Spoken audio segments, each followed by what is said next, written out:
Some abandoned buildings are better left alone, for they harbor things the mind is not prepared to face. Today, we'll explore 3 cases where explorers deeply regretted venturing into these forsaken places. If you're someone who gets disturbed easily, this might not be the video for you, and that's okay. But for everyone else, let's dive straight into our first case. In the summer of 2024, an urban explorer known online as Frank uploaded a video that would quietly unsettle thousands of viewers. Frank's channel usually follows a familiar formula: abandoned buildings, decaying hallways, and the uneasy silence that comes with forgotten places. But this upload was different. The title alone hinted at something far darker: an encounter involving a child inside an abandoned mansion. The location was somewhere in Peru, tucked inside a neighborhood Frank openly described as dangerous. Crime was common there. Police activity wasn't unusual, and according to locals, the mansion itself had once been raided during an investigation tied to human trafficking. From the outside, the building already felt wrong. Before stepping inside, Frank peered through a shattered window. The walls were covered in erratic markings, symbols, messages, and streaks that looked less like graffiti and more like desperation. When he finally entered, he noticed something subtle but disturbing: handprints smeared across a dusty window from the inside. They were small, too small to belong to an adult.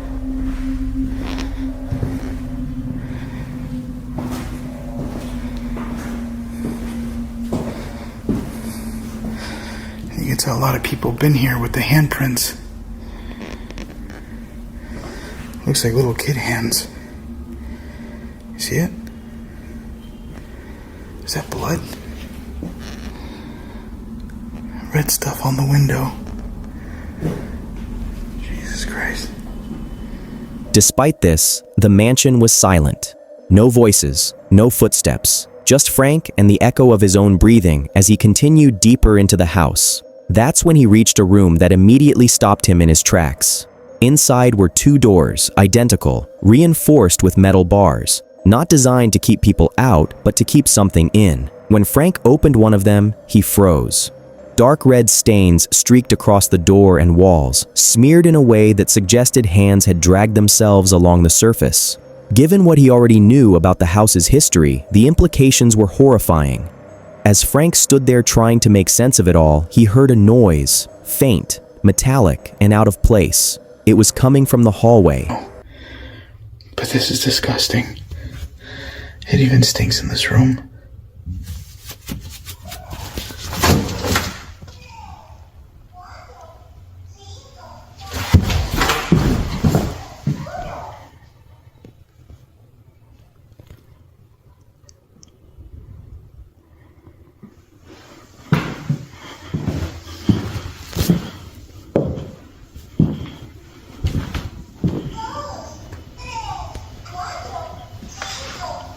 What the hell is that?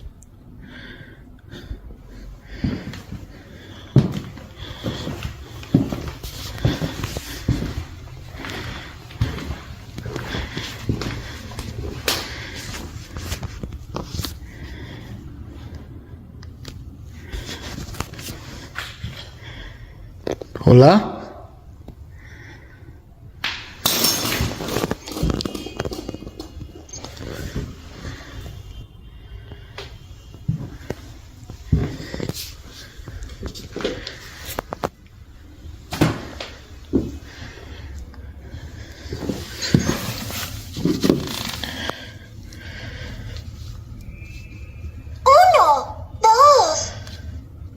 Holy shit, this thing just went off.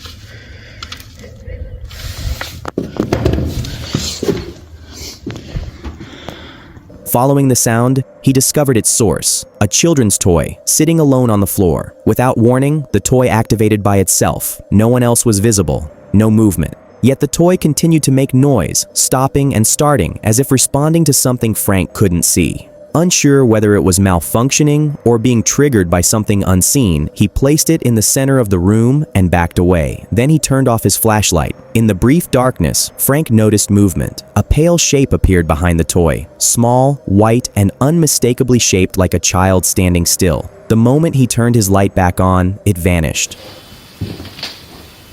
All right, I'm gonna stay focused. All right. Let's see if I can get it to go off again. Niño, ¿tú puedes mover la cosa? Toca el botón.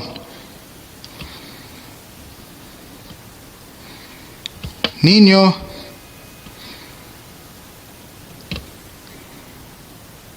I'm gonna turn off the light.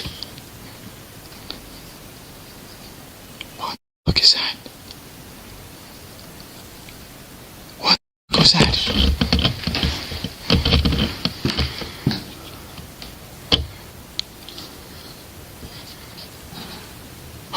I just heard a sound. Listen.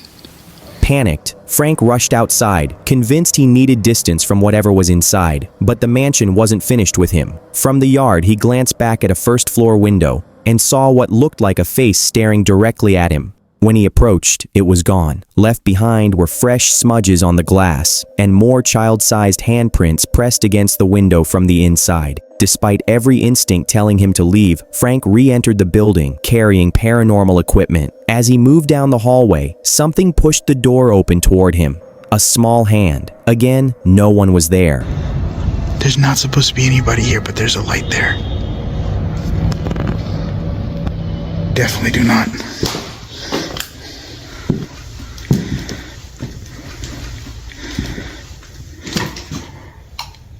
What the fuck? Hola?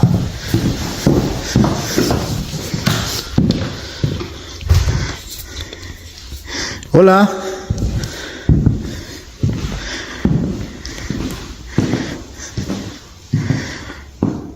Shaken and searching for answers, Frank placed a piece of chocolate near the doorway, a quiet, desperate attempt to communicate.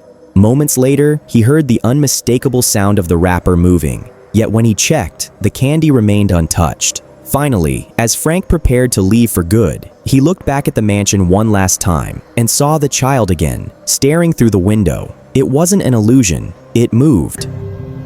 Hiding. But that looks like a gray hair. This is what you call a soufflime. Clásico. One of the best chocolates in Peru. I'm gonna put it right there. And I'm gonna go ahead and close the door.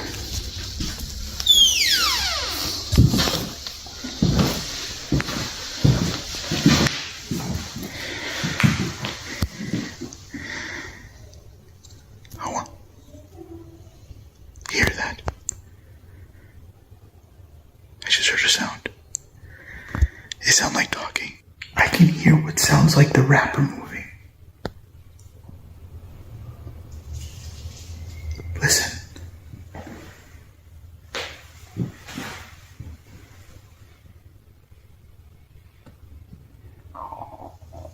That was my stomach. Hear it?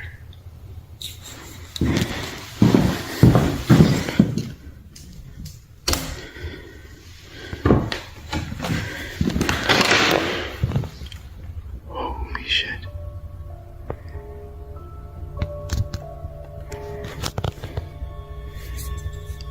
I definitely heard what sounded like the wrapper moving. Window. What the hell is that?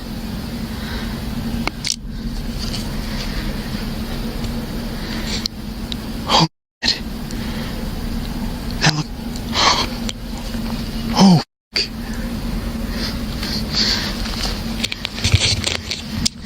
Hold on. Hallway. And then right here is the big window. What the hell is that?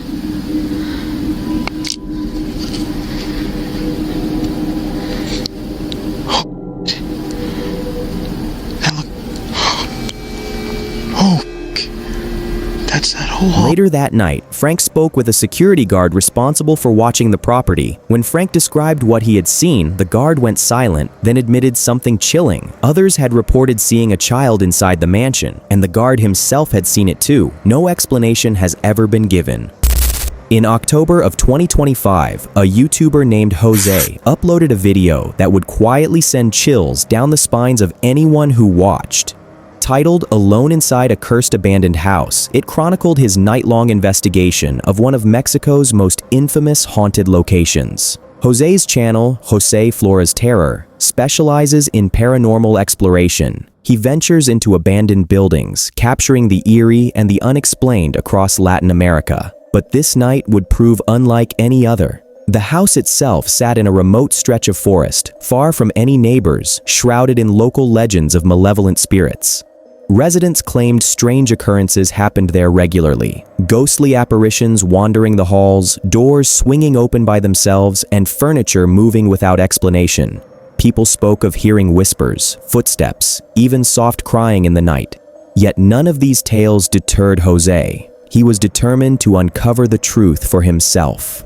As he approached the property, the house loomed like a silent sentinel, its decaying walls casting long shadows under the moonlight. Before venturing inside, Jose surveyed the grounds, making sure no one else was present. No squatters, no stray animals, no signs of human interference. The building was empty, at least on the surface. But even in this emptiness, a subtle sense of being watched pressed against him, making him uneasy. He dismissed it as nerves and pressed on. Jose set up his tent in one of the larger rooms, ready to spend the night. That's when the night began to shift.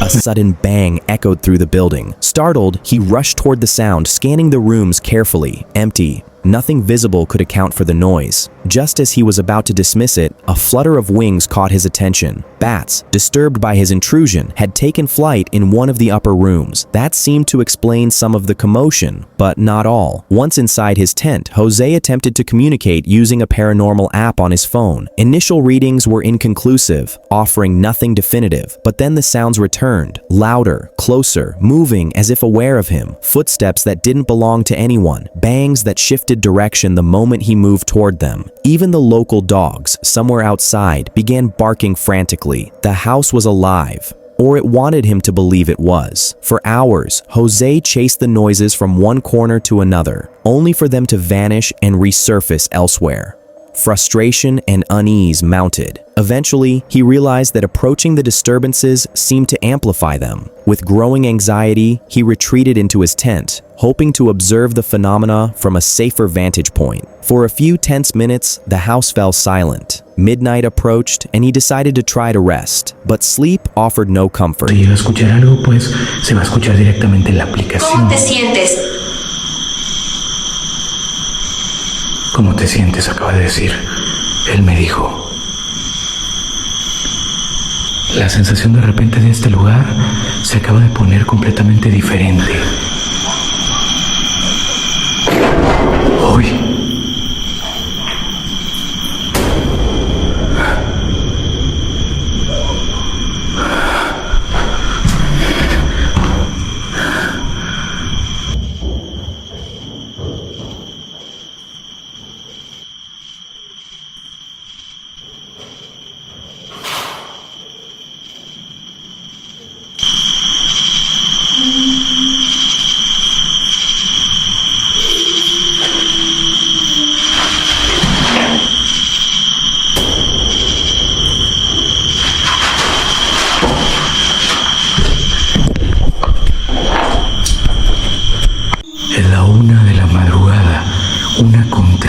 A woman's sobbing pierced the stillness. Footsteps and loud thuds followed, echoing through the halls. Jose sprang from his tent, searching desperately for the source. Again, nothing, no one, no explanation, just the relentless feeling that he was not alone, that something in the house was actively watching him.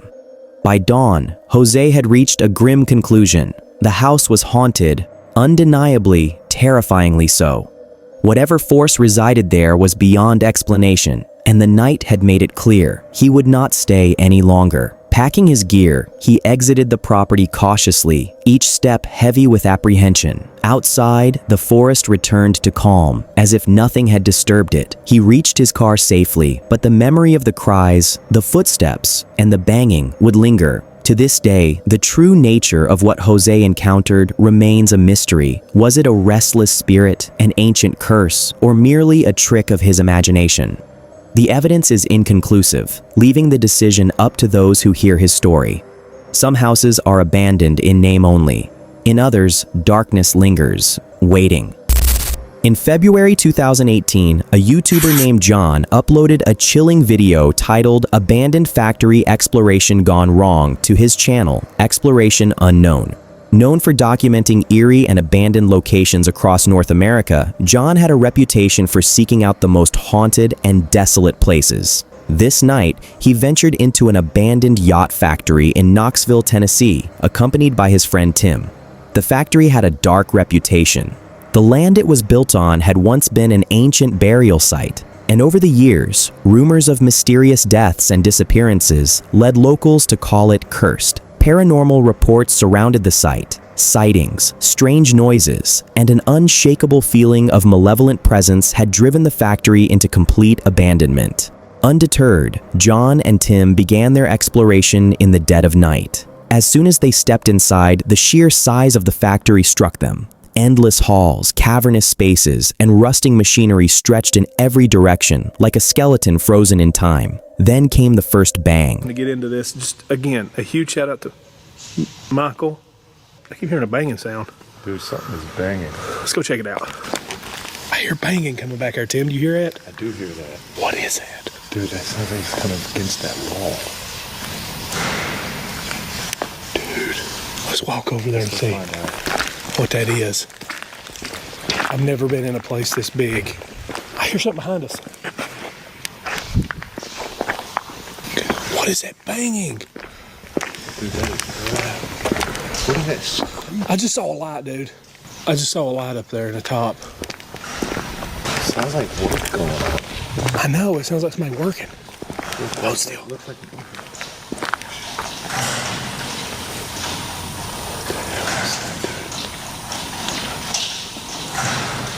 Hello? A sudden, loud crash echoed through the empty hallways. Startled, they froze. John's voice broke the silence. Footsteps or something heavier? The sound seemed to bounce from wall to wall, coming closer with every second. As they moved cautiously toward the noise, they noticed something flickering above. A dim light on the upper level, as if someone, or something, was moving up there. They called out. No answer, only the continued banging. The situation escalated quickly.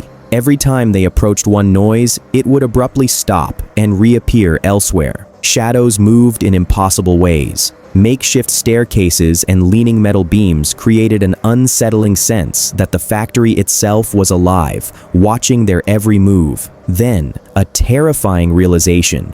They were not alone. From somewhere above, they heard more footsteps, deliberate, heavy, following their every step. The air thickened with tension as they tried to navigate the upper floors, each corner hiding potential danger. Their cameras captured movement that they initially missed. A figure, dressed entirely in black, slipping behind a pillar, watching, waiting. Panic set in. John and Tim realized the factory wasn't just haunted by stories. There was a real, living presence in the building. Someone who did not want them there. Every loud bang, every shadow seemed to be a warning. And then they saw him. A man staring directly at them, dark and silent. Without hesitation, they ran. Every step echoed through the cavernous halls, adrenaline carrying them past rusting machinery and broken staircases. Outside, they finally reached their cars, hearts racing, lungs burning. Holy cow. And get out from right at the edge of that. What? Sounds like something's coming this way. It's getting closer. Dude, that is getting closer. Sounds like it's about that island right there. It's going backwards now. There's something up there. I'm starting to. You okay? Oh, you're in water, dude. Dude, what is that?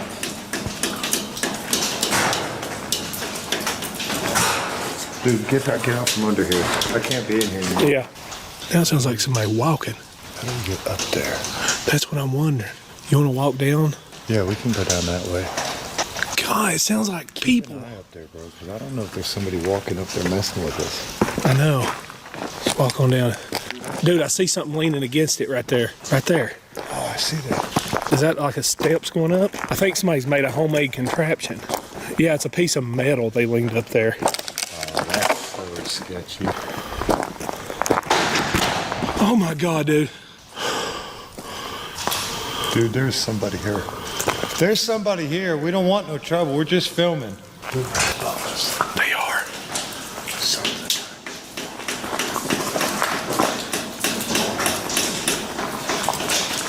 There's got to be more than one up there. Man, this is creepy, Tim. This is insane. I'm gonna freak out by that hole right there. I know. There's got to be somebody in here with us.